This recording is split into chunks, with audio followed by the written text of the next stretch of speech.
ఇక్కడ మనం main important topics ఏంటంటే, ప్రాథమిక హక్కులకి చట్టబద్ధత గురించి మనకి ఏ అధ్యాయంలో ఉంది అని అడుగుతారండి. ఇవి 11వ అధ్యాయంలో మనకి ఉంది. చట్టం ద్వారా మాత్రమే సవరించబడతాయి. అది పార్లమెంట్‌లో చేసినటువంటి చట్టాల ద్వారా మాత్రమే సవరించబడతాయి.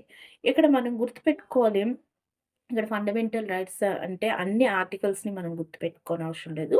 కొన్ని ఆర్టికల్స్ ఇంపార్టెంట్‌గా ఉంటాయి. అవి మనం అయితే ఈ ఫండమెంటల్ రైట్స్‌లో మనకి సమానత్వ హక్కు, స్వేచ్ఛ హక్కు, పీడనాన్ని నిరోధించే హక్కు ఇవన్నీ ఉంటాయి కదండీ!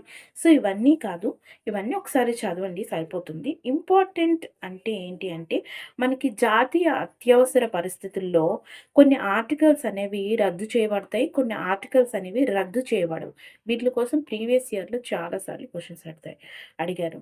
అయితే జాతీయ అత్యవసర పరిస్థితుల్లో అంటే ఇంటర్నల్ ఎమర్జెన్సీ కండిషన్‌లో మనకి ఆర్టికల్ 20, 21 తప్ప మిగిలినవన్నీ సస్పెండ్ అవుతాయి. అంటే మనం ఇంటర్నల్ ఎమర్జెన్సీ టైమ్‌లో సస్పెండ్